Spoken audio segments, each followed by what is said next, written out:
ओम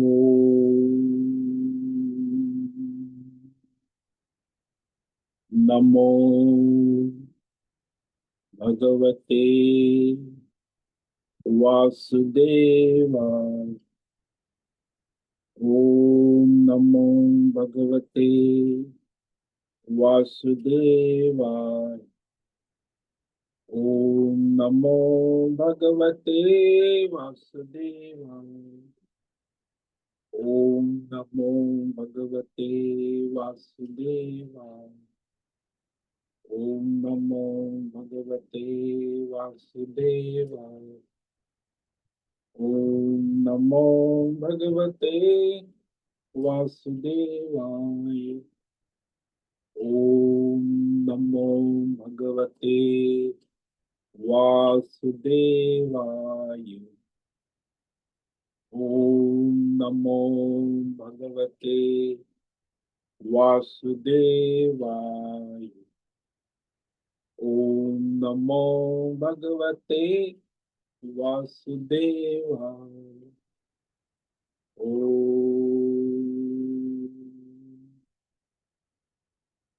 श्री परमात्मने नमो नमः। ओम गणपतये नमो नमः। ओम शं सरस्वत्यै नमो नमः। ओम गुरुभ्यो नमो नमः। ओम सहनावतु सहनौ भुनक्तु सह वीर्यं करवावहै तेजस्विनावधीतमस्तु मा विद्विषावहै। ओम शांति शांति शांति।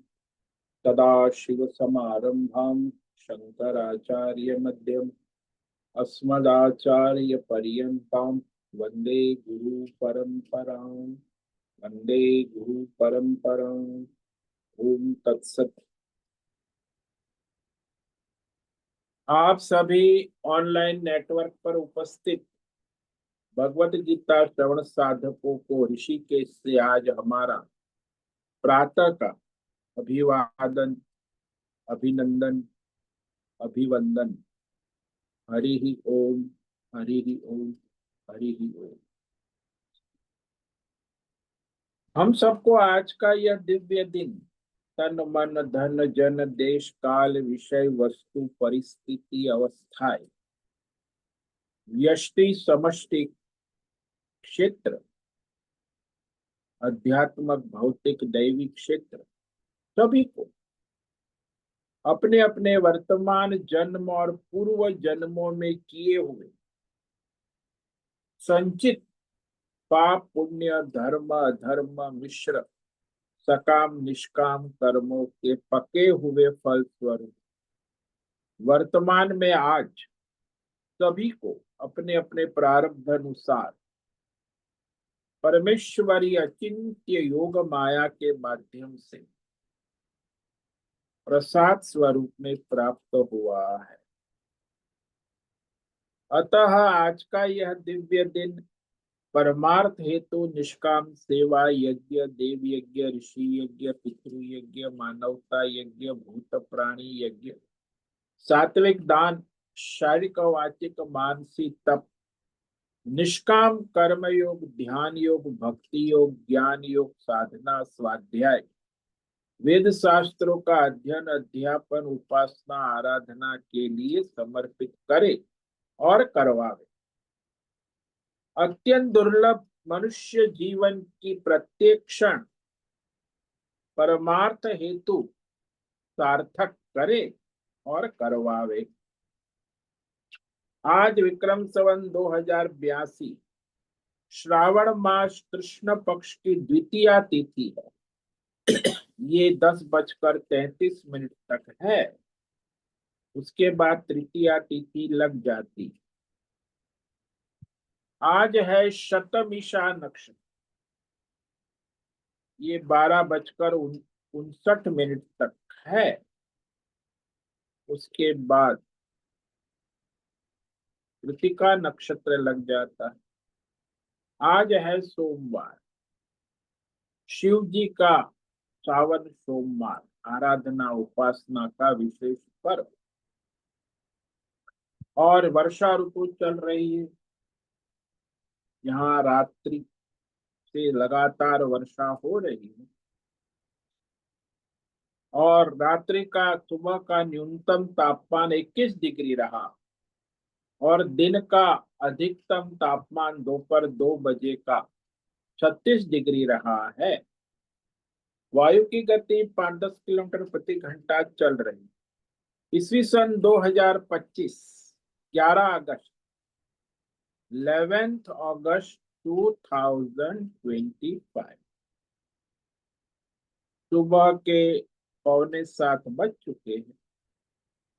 कलयुग का प्रथम चरण 5126वां वर्ष 7वां वैवस्वत मनवंतर श्वेत वराह कल। ब्रह्मा जी का 26वां दिन और 51वां वर्ष अभी चल रहा है। तो ऐसे अनंत कोटि ब्रह्मा और ब्रह्मांडीय परमेश्वरी अचिंत्य योग माया में हमारा यह एक ब्रह्मांड, इसमें ये पृथ्वी लोक में समुद्र के ऊपर जम्बू द्वीप में विश्व का एकमात्र वैदिक राष्ट्र भारत में उत्तर हिमालय प्रांत में उत्तराखंड राज्य टिहरी जिले में हिमालयन शिवालिक पर्वतमाला के अंतर्गत मणिपुर पर्वत के ऊपर नीलकंठ महादेव के सामने ऋषिकेश नगरी में मुनि की रेती प्रांत में शीशम जाड़ी अवधूत बाड़ा आश्रम के सी ब्लॉक के पहले माले से 5 नंबर कमरे से गंगा किनारे से हम स्वामी उत्तमानंद सरस्वती भगवत गीता के आचार्य शिष्य स्वामी चिन्मयानंद सरस्वती महाराज चिन्मय मिश्र कैवल्याद्वैत वेद व्यास भगवत पाठ शंकराचार्य की श्रृंगेरी संन्यास परंपरा से दीक्षित सनातन वैदिक भारतीय हिंदू धर्म अनुसार संपूर्ण भगवत गीता ज्ञान यज्ञ ऑनलाइन चैतन्यमय जीवन लाइव प्रसारण जूम एवं यूट्यूब के अंतर्गत व्याख्यान माला में अध्याय 13 क्षेत्र क्षेत्रज्ञ विभाग योग के श्लोक नंबर 13 पर संस्कृत एवं हिंदी में व्याख्यान करेंगे। दिव्य पवित्र सरल व्यावहारिक सटीक पूर्ण वर्ण अक्षर पद वाक्य पंक्ति श्लोक अध्यायों की संगति संधि अन्वय शब्दार्थ वाक्यार्थ भावार्थ रहस्यार्थ तत्वार्थ के यथार्थ तात्पर्य सहित वैदिक शास्त्र वेद व्यास साहित्य शांकर भाष्य एवं परंपरागत सन्यासी आचार्यों की टीका टिप्पणी सहित आज का यह भगवद गीता व्याख्यान करेंगे। कृपया आप सभी श्रद्धा भक्ति ध्यान से परिपूर्ण हो करके यह दिव्य श्रवण साधना करें और करवावे। इसमें से कुछ ग्रहण करे धारण करे अपने जीवन में कुछ चरितार्थ करे और उसमें निरंतरता लाए। अपनी अपनी आध्यात्मिक भौतिक दैवी अशांति द्वंद्व मोह विक्षेपों से रहित हो करके अधार्मिक अशास्त्रीय अपरंपरागत भ्रम भ्रांतियों से रहित हो करके अपने अपने शरीर इंद्रिय प्राण मन वचन कर्म और बुद्धि से एक रूप एकाग्र हो करके शुद्ध सात्विक सूक्ष्म भगवत विवेक बुद्धि करेगी। वेद शास्त्र एवं आचार्य परंपरा अनुसार विवेक करे और करवावे। पुनः पुनः इस व्याख्यान का श्रवण करे मनन करे चिंतन करे लेखन करे चर्चा विचारणा प्रचार प्रसार करे लिंक भेजे ग्रुप में शेयर अपना और सबका परम कल्याण करे और करवावे। ओम तत्सत। ओम ओम ओम। हम श्रीमद् भगवद गीता अध्याय 13 क्षेत्र क्षेत्रज्ञ विभाग योग के श्लोक नंबर 13 पर विवेक विचार कर रहे हैं, जिसमें परमात्मा अपने विश्व रूप, समष्टि रूप का निरूपण कर रहे हैं। तो यह परमात्मा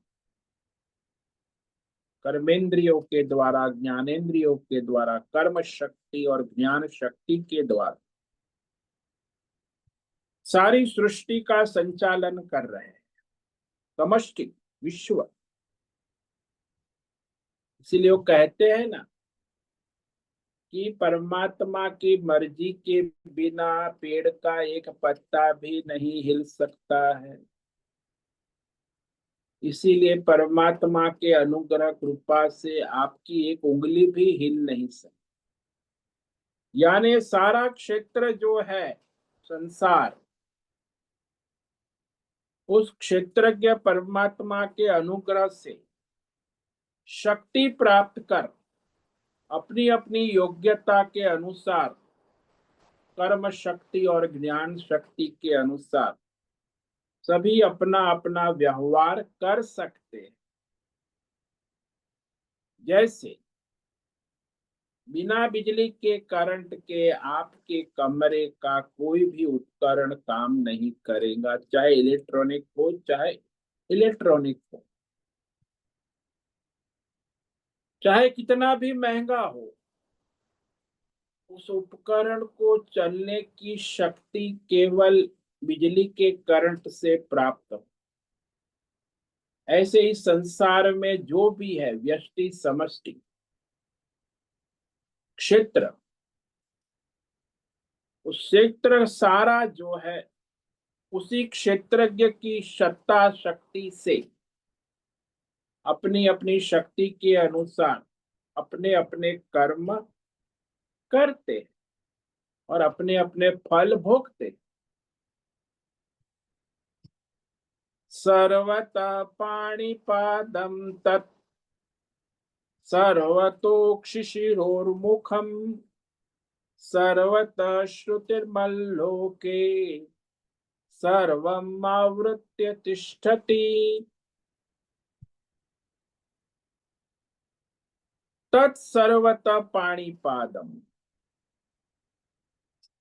वो सब और सबके, चींटी से लेके ब्रह्मा विष्णु महेश सबके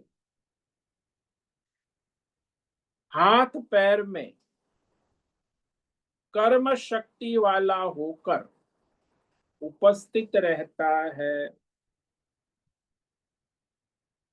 इसीलिए सब और हाथ पैर वाला है, क्योंकि हाथ पैर बिना शक्ति के काम नहीं कर सकते। तो जो क्रिया शक्ति है वह क्षेत्रज्ञ परमात्मा ही है। सर्वतोक्षिशिरो मुखम, सबके नेत्र मस्तक मुख वाला वह क्षेत्रज्ञ परमात्मा।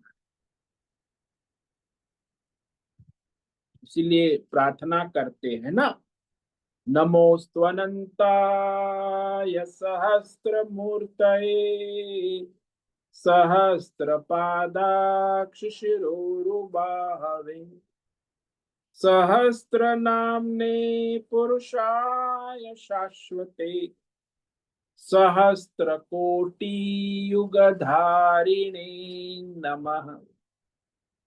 यानी हजारों हजारों लाखों हाथ पैर मुख मस्तक वाले ऐसे क्षेत्रज्ञ परमात्मा को हमारा बारंबार नमस्कार है। सर्वत्र श्रुति मल्लोक, सबके कान में सुनने की शक्ति वाला, सुनाने की शक्ति वाला, सर्वत्र श्रुति मल्लो, यानी सब और से कान को सुनने की शक्ति देने वाला, यह जो वह क्षेत्रज्ञ परमात्मा है, इस संसार में देश काल विषय भौतिक अध्यात्म दैव सभी पदार्थों को सर्वम कह दिया, सबको व्याप्त करके नित्य उपस्थित रहता है। तिष्ठति,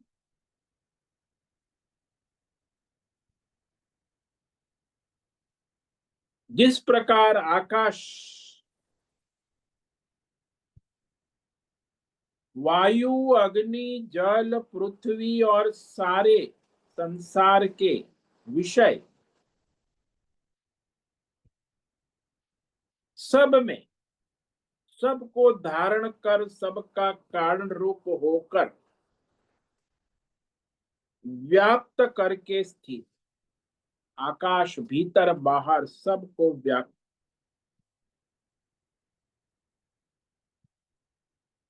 तो इस तरह परमात्मा व्यष्टि समष्टि देश काल विषय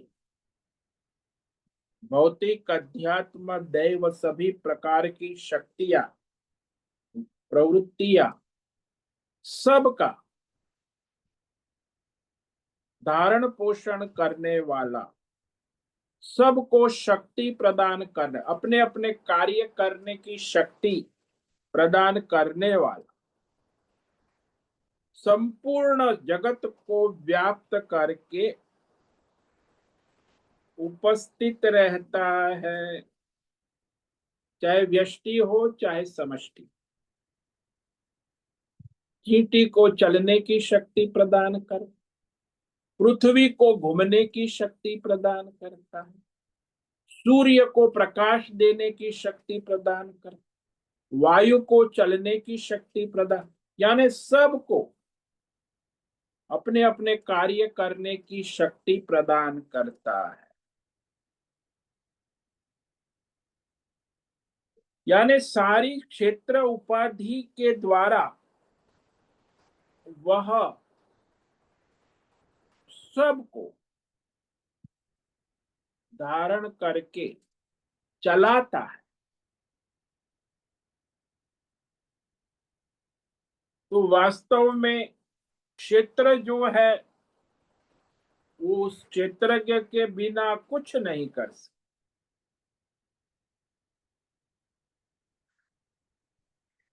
लेकिन क्षेत्रज्ञ का पता हमें क्षेत्र के बिना चल भी नहीं सकता।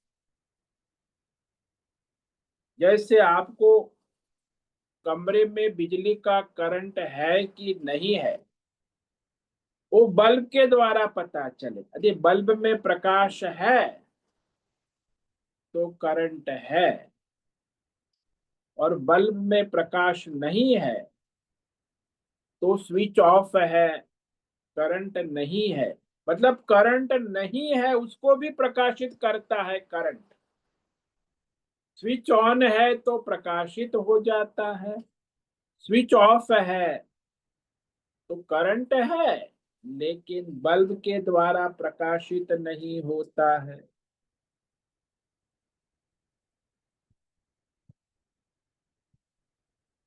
तो इस प्रकार वह चैतन्यमय क्षेत्रज्ञ परमात्मा यदि नहीं होता तो ये संसार नाम रूप उपाधियों के द्वारा कोई कार्य नहीं हो सकता। तो उपाधि के द्वारा ही वो क्षेत्रज्ञ बना, क्षेत्र है इसीलिए क्षेत्रज्ञ कहना पड़ा, अन्यथा वो ज्ञ है। क्षेत्रज्ञ तो क्षेत्र को प्रकाशित करता है इसीलिए क्षेत्रज्ञ कहा जाए। यदि क्षेत्रज्ञ न होता तो आंख के द्वारा देखने वाला कौन होता? देखने की शक्ति कहाँ से आती? इसी प्रकार यदि क्षेत्रज्ञ नहीं होता तो गान के द्वारा सुनने की शक्ति कैसे आती? कान सुनने वाला कैसे बनता? इसलिए सारी जो क्षेत्र की उपाधि है, नाम रूप देवदत्त के द्वारा जो भी प्रतीत होने वाला क्षेत्र है, वह क्षेत्रज्ञ की वास्तविकता का तत्व ज्ञान कराने के लिए आवश्यक। तो बिना क्षेत्र के क्षेत्रज्ञ का ज्ञान नहीं हो सकता। इसीलिए उसे क्षेत्रज्ञ कहा शास्त्रों में। यहाँ 13वें अध्याय विशेष गीता में भगवान क्षेत्रज्ञ का प्रयोग यही करते। 13वें अध्याय वही परमात्मा को क्षेत्रज्ञ कहना आवश्यक, क्योंकि वह क्षेत्र के बिना क्षेत्रज्ञ परमात्मा का परिचय कराना संभव नहीं।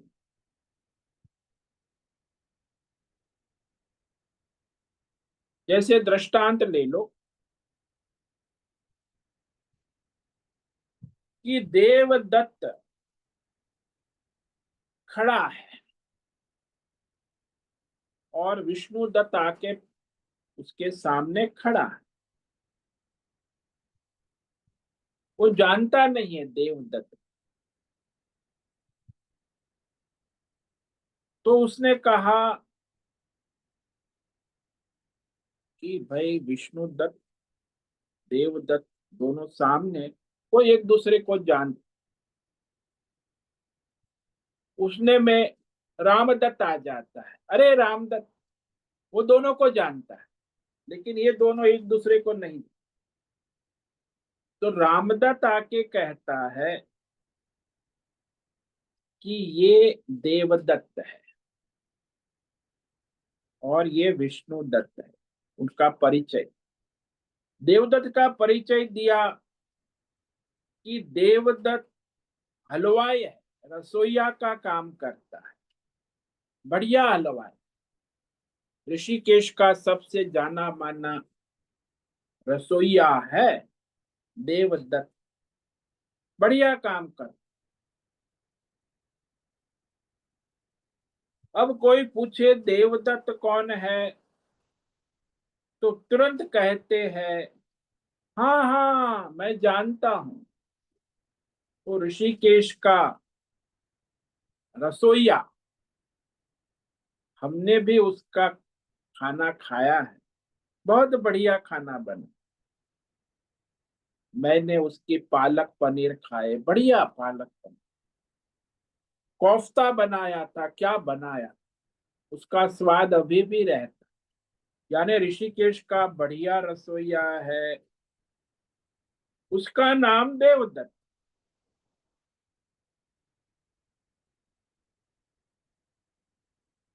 अब वो रसोई बनाना छोड़ दे तो भी वो देवदत्त रहेगा।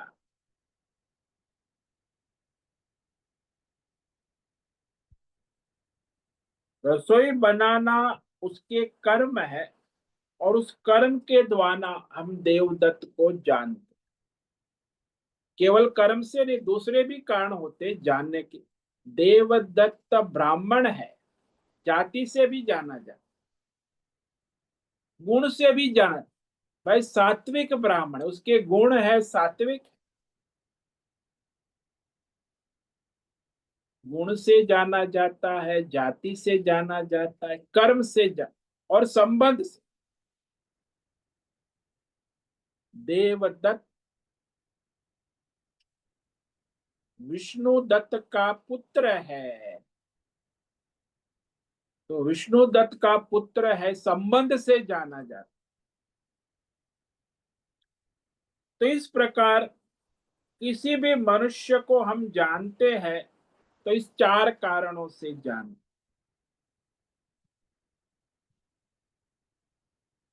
और ये चारों कारण आगंतुक है, वास्तव में उसके जो क्षेत्रज्ञ स्वरूप का वह हिस्सा नहीं है,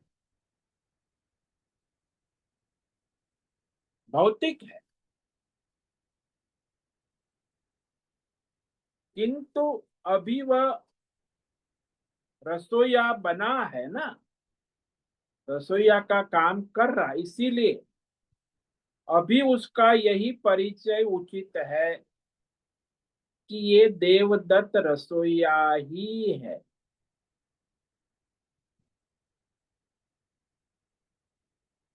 ठीक इसी प्रकार क्षेत्र के बिना भी क्षेत्रज्ञ तो वैसा का वैसा ही रहता है जो का त्यों।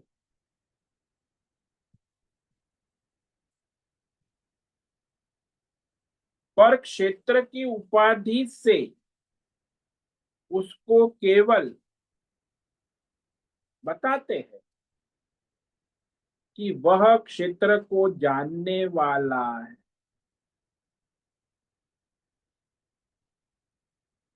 क्षेत्र को जानने वाला है, क्षेत्र से क्रिया करने वाला है, और क्षेत्र के द्वारा सब करता है। तो इस प्रकार उस देवदत्त का औपाधिक रूप जो है वो क्षेत्र है, नाम रूप। और देवदत्त का वास्तविक स्वरूप है क्षेत्रज्ञ। हम लोग सभी को अपने औपाधिक रूप से जानते, वस्तुतः वह क्षेत्र से क्षेत्रज्ञ अलग ही है। देवदत्त वास्तव में क्षेत्रज्ञ है, लेकिन हम उसके क्षेत्रज्ञ को जानते ही नहीं। उसके क्षेत्र के द्वारा जानते कि देवदत्त मोटा है, छोटा है, ब्राह्मण है, रसोईया है, विष्णु दत्त का बेटा है, ये सब। लेकिन वास्तविक देवदत्त के क्षेत्रज्ञ स्वरूप को हम नहीं जानते,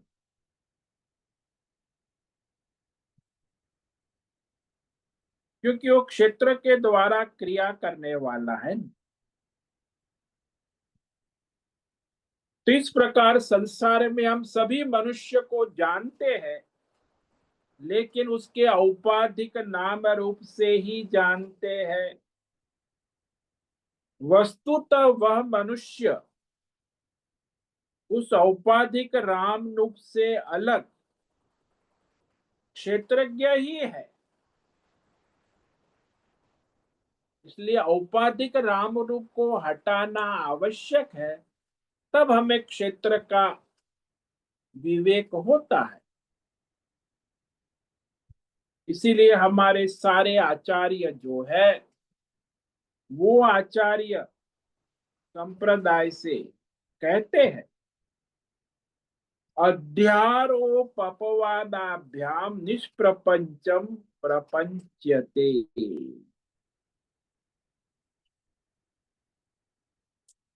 यानी ये बहुत बड़ा वाक्य है कि अध्यारोप अपवादाभ्याम निष्प्रपंचम प्रपंच्यते। ये प्रपंच रूप जो उपाधि है, उपाधि से विलक्षण क्षेत्रज्ञ तत्व का प्रतिपादन करने के पहले नाम रूप उपाधि के आरोप कर फिर उसे अपवाद द्वारा दूर किया जा सकता है।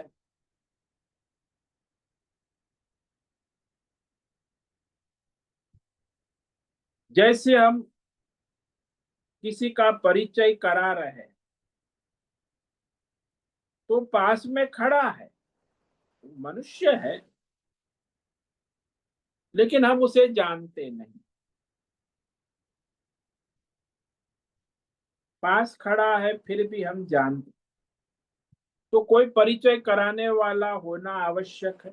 हम तो कुछ उसे पूछ सकते हैं या तो दूसरा कोई परिचय करा सकते हैं।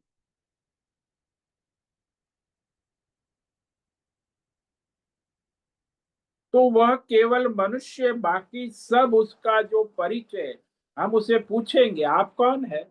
मैं देवदत्त। अच्छा अच्छा, वो आप वही रसोईया ऋषिकेश वाले, बढ़िया।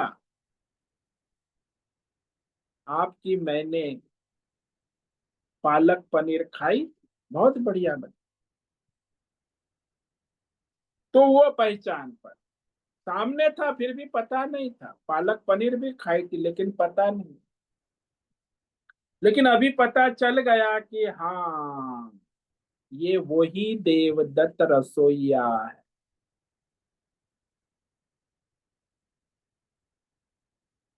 अब नाम रूप उपाधि के बिना उसकी पहचान कैसे होगी? उपाधि के मार्फत ही हमें देवदत्त का परिचय हुआ।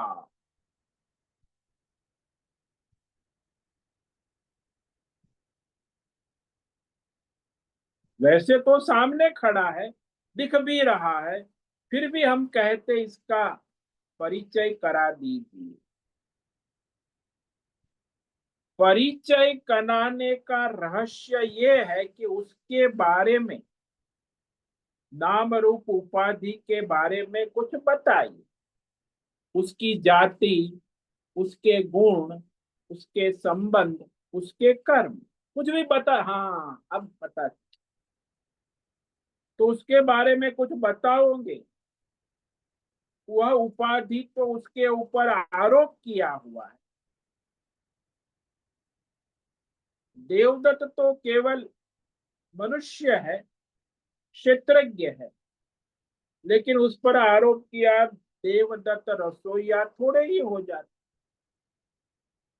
रसोईया कर्म का आरोप है, ब्राह्मण उसकी जाति का आरोप है, सात्विक गुण उसके गुण का आरोप है, और विष्णुदत्त का बेटा है, ये सब आरोप है, आरोपित है।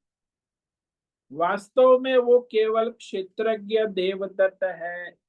लेकिन हम देव क्षेत्रज्ञ को नहीं जानते, देवदत्त को रसोईया के रूप में जानते।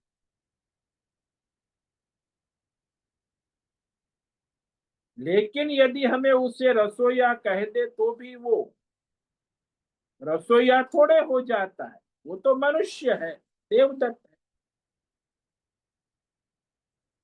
हाँ, वो अच्छी रसोई बना लेता है, इसीलिए हम कहते हैं कि ये ऋषिकेश का अच्छा रसोईया है। कुछ भी बनाओ, बढ़िया बनाता है।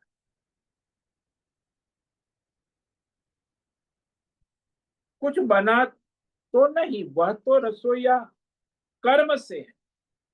वास्तव में वह वैसा का वैसा देवदत्त क्षेत्रज्ञ ही है।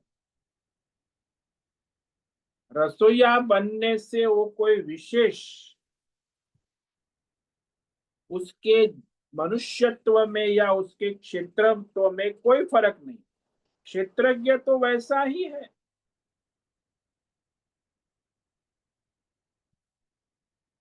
रसोईया बनने से क्या उसके सर पर कोई हलवाई के निशान नहीं आ जाते? हलवाई के निशान, वो तो रसोईया है। किंतु वास्तव में वो देवदत्त मनुष्य ही बना रहता है। केवल रसोई बनाने से उसके ऊपर हम रसोईया पने का अध्यारोप करते, अध्याय इसे कहते हैं, अध्यारोप। अध्यारोप है इसीलिए वह मिथ्या है, असत है, अनित्य है, परिवर्तनशील।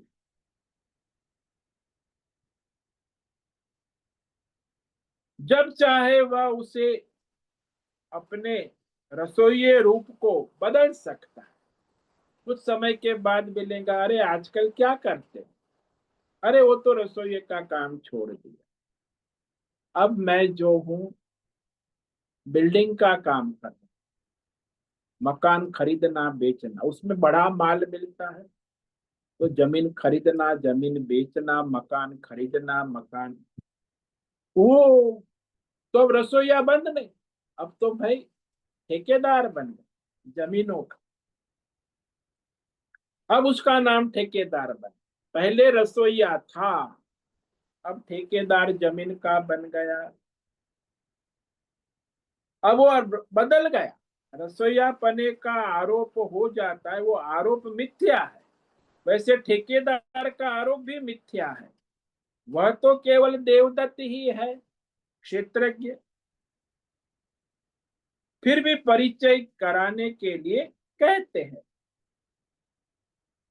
तो ये सारी मिथ्या उपाधि के द्वारा ही मनुष्य का परिचय कराते, और मनुष्य का परिचय, क्षेत्रज्ञ का परिचय, तो ये जो उपाधि है जाति, गुण, कर्म और संबंध से उसका परिचय होता है।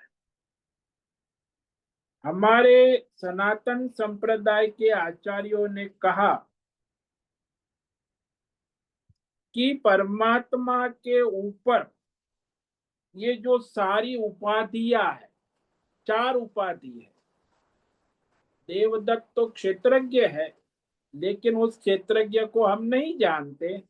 चार उपाधियां है, जाति, गुण, कर्म और संबंध की।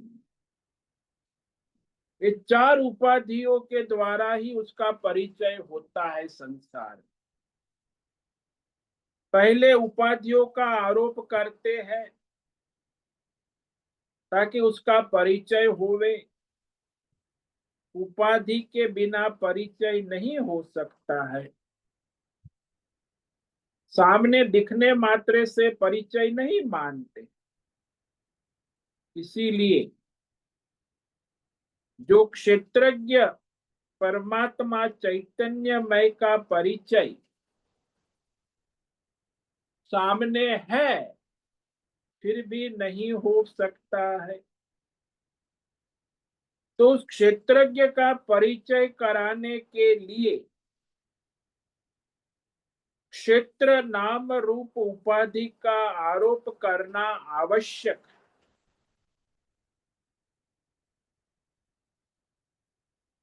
जब अध्यारोप करके उसका परिचय हो गया,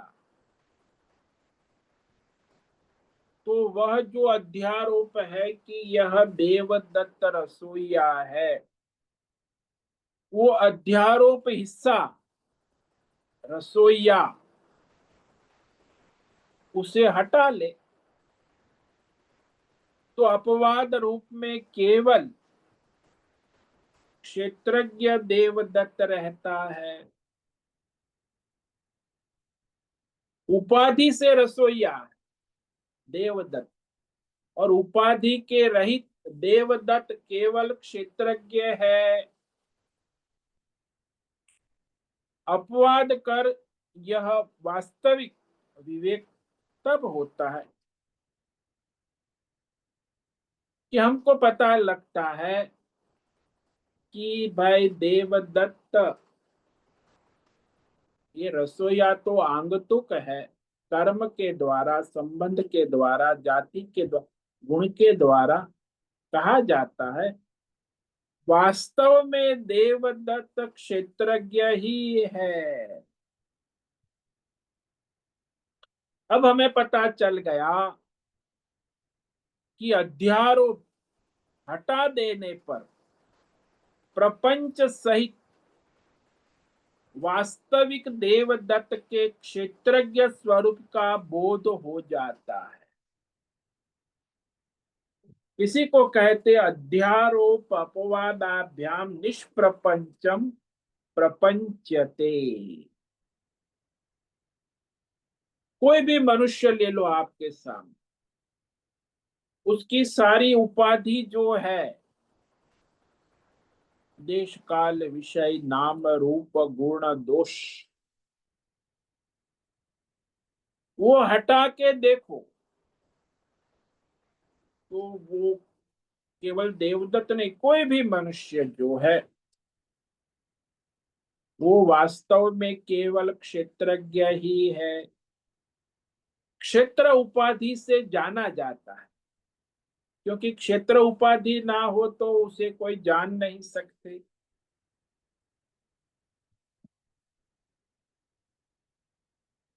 तो इस प्रकार उसकी उपाधि रहित तो होते हुए भी उपाधि सहित उसे जानकर फिर उपाधि को हटाकर उसके स्वरूप को जान लिया जाता है।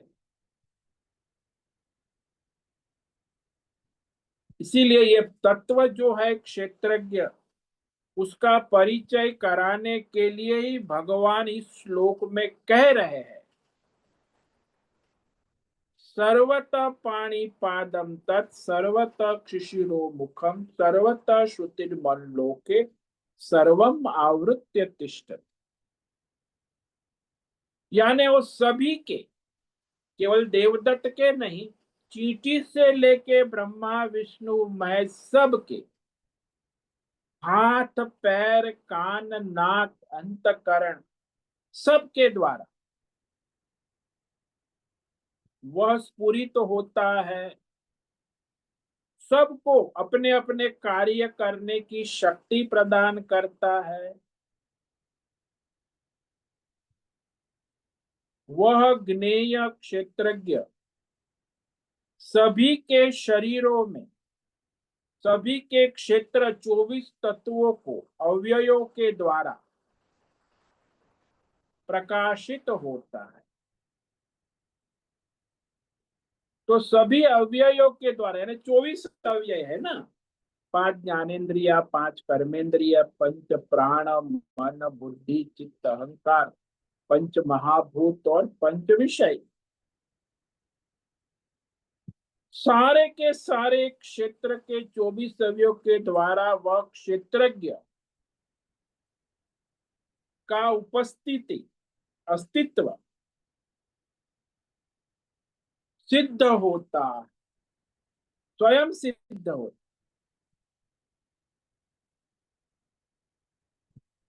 तो वह क्षेत्रज्ञ जो है उसका अस्तित्व तो नित्य है, लेकिन उसे जानने के लिए क्षेत्र का होना आवश्यक। क्षेत्र के बिना क्षेत्रज्ञ को जाना नहीं जा सकता है।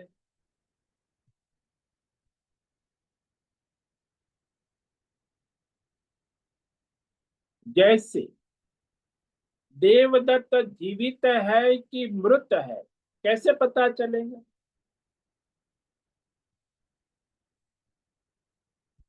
तो वह बिस्तर में लेटा हुआ है,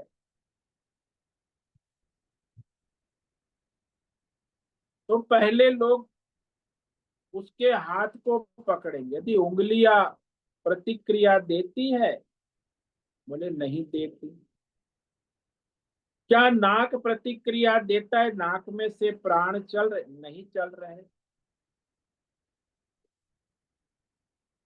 अब उसकी प्राण की और इंद्रियों की प्रतिक्रिया मिलती नहीं है, तो हम कहते हैं कि देवदत्त नहीं रहा।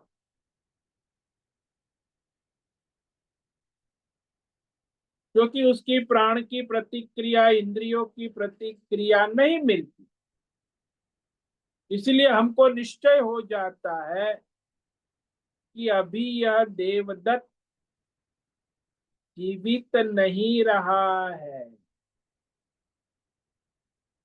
उस अवस्था में वह क्षेत्रज्ञ उपस्थित, क्योंकि क्षेत्रज्ञ जो था वो सूक्ष्म शरीर के साथ स्थूल शरीर को छोड़ के चला गया, तो यहाँ केवल भौतिक शरीर रहा, सूक्ष्म शरीर और क्षेत्रज्ञ, तो वहां क्षेत्र का आधा हिस्सा रह गया, आधा हिस्सा चला गया, इसलिए मृत कहे। तो क्षेत्रज्ञ तो रहा, तो देवदत्त मर गया तभी भी क्षेत्र भी है और क्षेत्रज्ञ, उसमें खाली क्षेत्र का आधा हिस्सा यहाँ रह गया, भौतिक शरीर। तो इस तरह क्षेत्रज्ञ हमेशा क्षेत्र के साथ रहता है और क्षेत्र को शक्ति देता है, प्रकाशित कर। इसलिए क्षेत्रज्ञ के बिना वो देवदत्त मरने के बाद उसका पुनर्जन्म भी, उसकी सत्ता शक्ति भी, नए क्षेत्र को विष्णुदत्त पुनर्जन्म, उसमें भी क्षेत्रज्ञ ही उसे शक्ति देगा, प्रकाशित करे।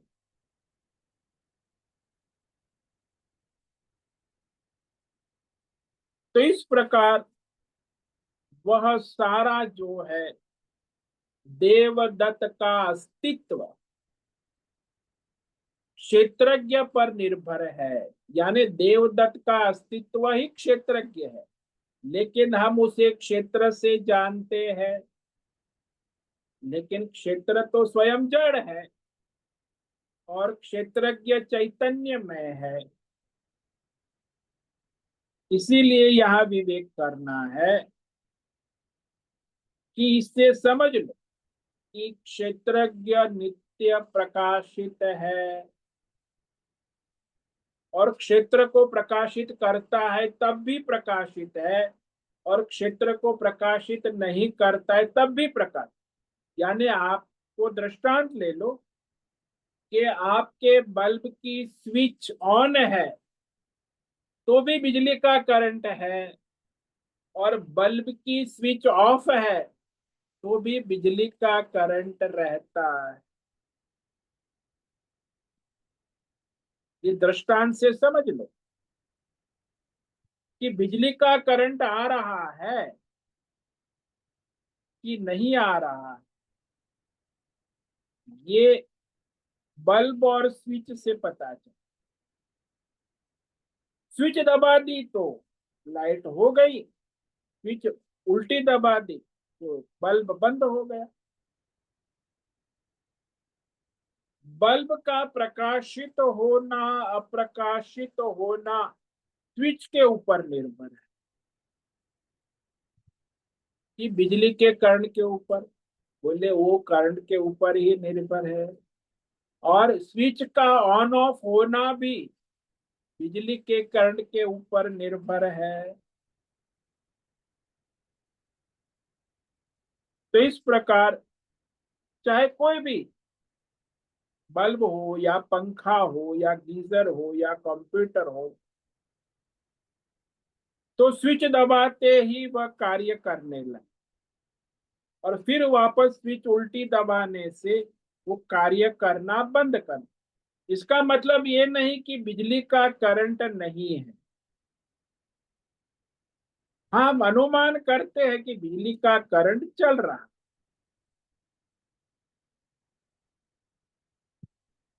किंतु हम बिजली के करंट को साक्षात नहीं जान सकते हैं, नहीं जान रहे, अभी चल रहा है फिर भी नहीं जान। ये स्विच के द्वारा, बल्ब के द्वारा उसका अनुमान करते हैं और निश्चय होता है कि बिजली का करंट है। ये निश्चयात्मक ज्ञान होता है। इस प्रकार बिजली के करंट है या नहीं है, उसमें बल्ब का प्रकाश होना और न होना, स्विच का ऑन ऑफ होना, उससे बिजली के करंट को कोई फर्क नहीं पड़ता है। इसी प्रकार देवदत्त का जन्म होना, मरण होना, पुनर्जन्म होना, उसमें क्षेत्रज्ञ को कोई फर्क नहीं पड़ता है। क्षेत्रज्ञ परमात्मा वैसा का वैसा ही रहे, इसीलिए वह स्वयं सिद्ध है, क्षेत्र को प्रकाशित करता है किंतु क्षेत्र पर निर्भर नहीं।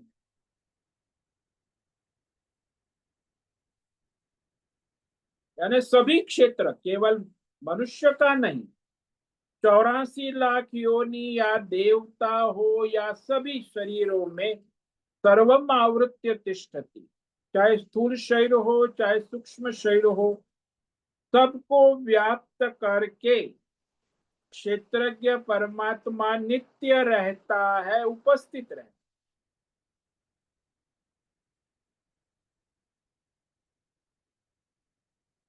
वैसे स्विच से लेके बल्ब और पंखे उपकरण तक हमको बिजली की कोई क्रिया प्रतिक्रिया नहीं दिखती, फिर भी हम जानते हैं कि बिजली का करंट है, स्विच में भी व्याप्त है, पंखे में भी व्याप्त है, बल्ब में भी व्याप्त। स्विच ऑन हो तो भी व्याप्त है, स्विच ऑफ हो तो भी व्याप्त। ऐसा नहीं है कि बिजली नहीं, तार में भी व्याप्त है, स्विच में भी व्याप्त। इसी प्रकार मनुष्य की इंद्रिय के अंदर जो प्रकाश शक्ति डालकर इंद्रिया प्रतिक्रिया कर, कोई इंद्रिया बिना क्षेत्रज्ञ के प्रकाशित नहीं हो। तो इस प्रकार सभी इंद्रिया, ज्ञानेन्द्रिय हो या कर्मेंद्रिय, वह जीवित है कि मृत है। मृत देह में कर्मेंद्रिया ज्ञानेन्द्रिया कार्य नहीं कर, और जीवित देह में जैसे स्विच ऑन है तो बल्ब प्रकाशित होता है, स्विच ऑफ है तो बल्ब प्रकाशित नहीं होता। चाहे जीवित हो चाहे मृत हो, क्षेत्रज्ञ रहेगा, क्योंकि वहां जानना और करना ये है कि क्षेत्र तो बदलता रहता है, क्षेत्रज्ञ नहीं बदल। कि ये भी कई बार लोग कहते हैं मर गया तो उसमें आत्मा चली गई। अरे क्षेत्रज्ञ आत्मा गई, सूक्ष्म शरीर गया ऐसा कहो, क्षेत्रज्ञ तो अभी भी है। सर्वम आवृत्य तिष्ठति, यानी सदा सर्वदा सर्वत्र सभी प्राणियों के क्षेत्र में नित्य व्याप्त करके क्षेत्रज्ञ सब में ओत प्रोत रहकर नित्य उपस्थित रहता है। इसीलिए यह दृष्टांत है, जैसे बिजली का करंट सर्वव्याप्त करके सभी उपकरणों को, चाहे वो ऑन हो या ऑफ हो, करंट हमेशा रहता है। ऑन ऑफ करते रहो, लेकिन बिजली का करंट कभी ऑन ऑफ नहीं होता है। बल्ब ऑन ऑफ होता है, ऐसे ही क्षेत्र में सारा परिवर्तन होता है, क्षेत्रज्ञ में कोई परिवर्तन नहीं होता है।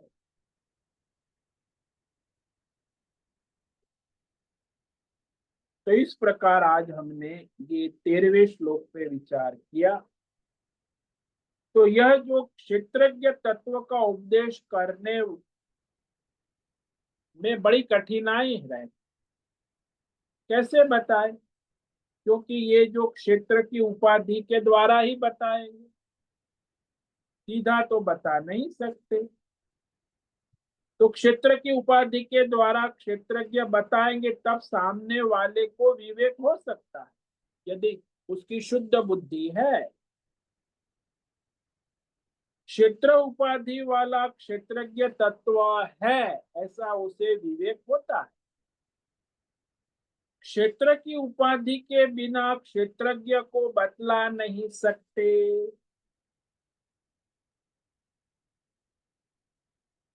और उपाधि से बतलाने पर उपाधि वाले क्षेत्रज्ञ तत्व का ज्ञान विवेक होता है। इसीलिए अध्यारोप अपवाद करना जरूरी हो जाता है। इस प्रकार यहाँ भगवान ने कहा कि वह सब और हाथ पैर वाला है, सब और नेत्र सिर वाला है, सब और कान वाला है, क्योंकि सभी क्षेत्र में सबको व्याप्त करके नित्य उपस्थित रहता है। तो ये अध्यारोप अपवाद आवश्यक। जैसे दृष्टांत ले लो कि पिताजी जो है वो बाघ का मुखौटा पहनकर एक दिन घर आ गए। तो उसका जो शिशु था लाडला 2-3 साल का, उसने दरवाजा खोला और पिताजी के बाघ के मुखौट, वो तो घबरा के ऐसा दौड़ा दुम दबा, माँ की गोद में जाके बैठ गया और डर गया। अब वो पिताजी पास आ रहे हैं, वो शिशु बड़ा घबरा रहा है, डर रहा है, लेकिन माँ की गोद में है तो उसे भय नहीं हो रहा है कि वो आ रहा है बाघ उसके पास। तो बाघ आ रहा है, बाघ आ रहा है, माँ भी चुप बैठी है, वो गोद में घबराते हुए खड़खड़ा रहा है। वो पिताजी पास आके मुखौटे को हटा लेते। जब वो बाघ का मुखौटा हटा लेते हैं ना, और फिर वो देखता, अरे पिताजी, फिर गले लग जाता। बस ये मुखौटा जो है ना क्षेत्र का, अज्ञान का, उसी के कारण जीव को भय रहता है। यदि क्षेत्रज्ञ का ज्ञान हो जाए तो सारा भय समाप्त हो जाए। जैसे शिशु का भय बाघ के मुखौटे से भयभीत था, लेकिन जैसे ही पिता को देखा सारा भय समाप्त हो गया।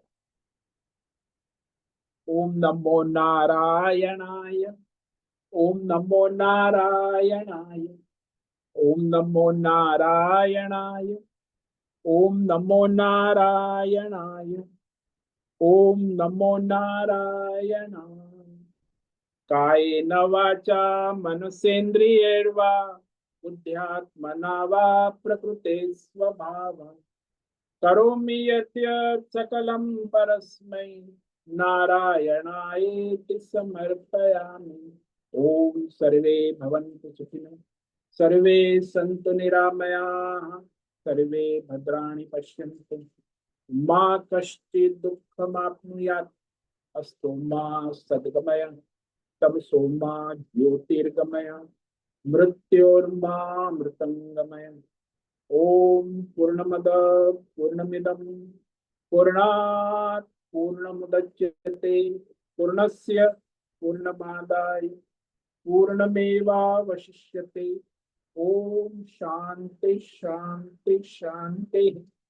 शंकरं शंकराचार्यं केशवं बादरायणं सूत्रभाष्यकृतौ वन्दे भगवन्तौ पुनः पुनः।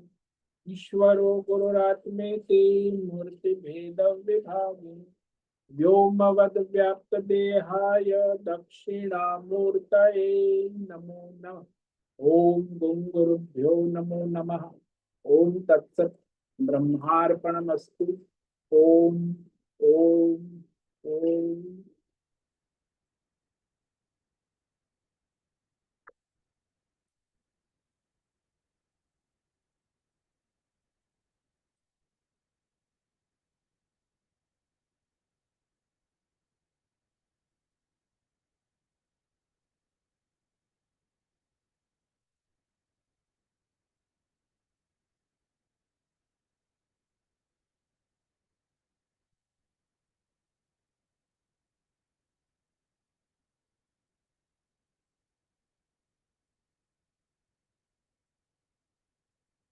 प्रश्नोत्तरी का समय है, किसी को प्रश्न है अभी पूछ सकते।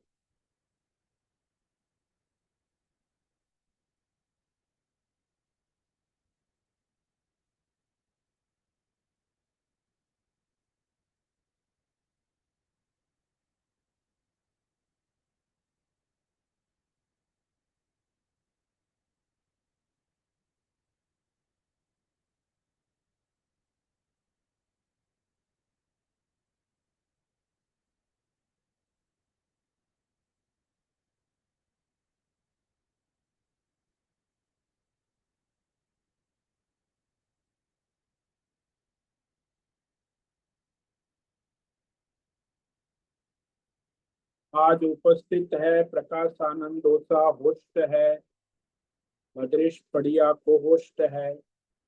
राय बहादुर कपूर, अजय रत्न पारखी, अनुराधा जेठे, आशा कोटक, जीवी कुमार, हेमा कोटक, शीला जोशी, लीलावती बड़ेकर, माधवी आचार्य, मीरा उच्चिल, मीनाक्षी काले, मोहन, पंकज भट्ट, पृथ्वीराज मालव, राजेश मोलकर, रेशा रथ, रूपेश पाटिल, सुनील, सनी, सनिका कोकेटकर, संजीवनी श्रीरंग रानडे, सुचिता पाटिल, सुनील ठाकुर, तुषार चौधरी, उषा मेनन, विशाल बेड़ेकर और अंजलि देव। तो आज इतने साधक उपस्थित है। सभी साधकों को आज का दिन मंगलमय हो, परमार्थ करे, अपना और सबका परम कल्याण करे। सबको आज का ओम नमो नारायणाय। ओम नमो नारायण स्वामी जी। नारायण ओम नमो नारायणाय स्वामी जी। ओम नारायण नमो नारायण स्वामी जी। नमो नारायण। ओम नमो नारायण। नारायणाय। मुझसे निवेदन है आज का सत्संग पूर्ण करें। ओम नमो नारायणाय। आज के सत्संग हम यही पूर्ण करते हैं। सभी साधकों को ओम नमो नारायणाय। नमो सभी साधकों को ओम नमो नारायणाय। नमो नारायण।